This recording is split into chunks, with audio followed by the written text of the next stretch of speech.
Hello and welcome to the 23rd episode of Behind the Railway series, where we take a look at the stories of the Railway series and locate the real-life counterparts in history. Next up is the series' 23rd book, Enterprising Engines, first published in 1968. The volume starts out with tender engines.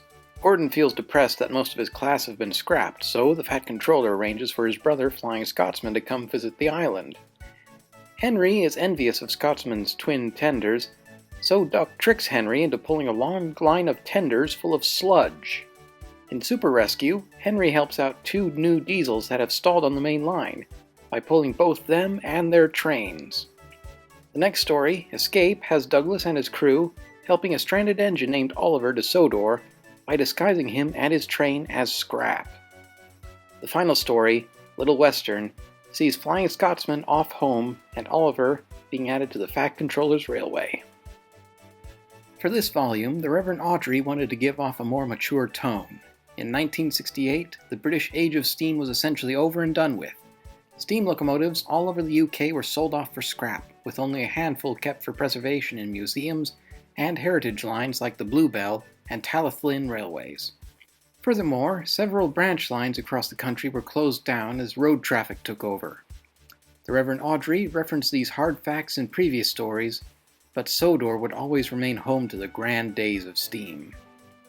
After Stepney the Bluebell engine 5 years earlier, the Reverend Audrey introduced a new real-life character to the railway series in the form of Flying Scotsman. Scotsman was originally built by Sir Nigel Gresley in 1923 as an A1 Pacific, only to be rebuilt in 1947 as an A3 Pacific. She became a record breaker in her time, famously making the King's Cross to Leeds round trip in 5 hours 9 minutes, clocking in a speed of 100 miles per hour. In 1962, though, British Railways announced that she would be scrapped. However, railfan and entrepreneur Alan Pegler purchased her in 1963 and had her restored at Doncaster. From then on, she pulled trains for steam enthusiasts around the UK, but after a failed American tour in 1972, she had to be left behind in San Francisco and Pegler was forced to declare bankruptcy. Today she is under the ownership of the National Railway Museum and is able to pull trains after a lengthy overhaul.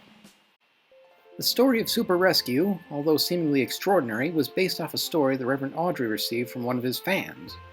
On the Waterloo line, in April 1967, 2 diesel trains failed and a steam locomotive was called in to rescue both trains. The sensational story of Escape, though, was admittedly fictional, but the Reverend Audrey was likely inspired by a few similar instances, namely an altered waybill for an engine headed to Barry Scrapyard, where it had a better chance of being saved, and the Great Western Society at Didcot rescuing an engine similar to Oliver and an auto coach. As for Little Western, Duck and Oliver's branch line was modeled after magazine photos of the Dart Valley Railway in Devonshire. Enterprising Engines was not only another railway series success, but also got more young readers interested in the preservation of steam and historic railways. In the years that followed, more and more heritage lines were reopened across the UK, with classic British steam locomotives taking on the full duties of hauling passengers wanting to experience the golden age of British steam.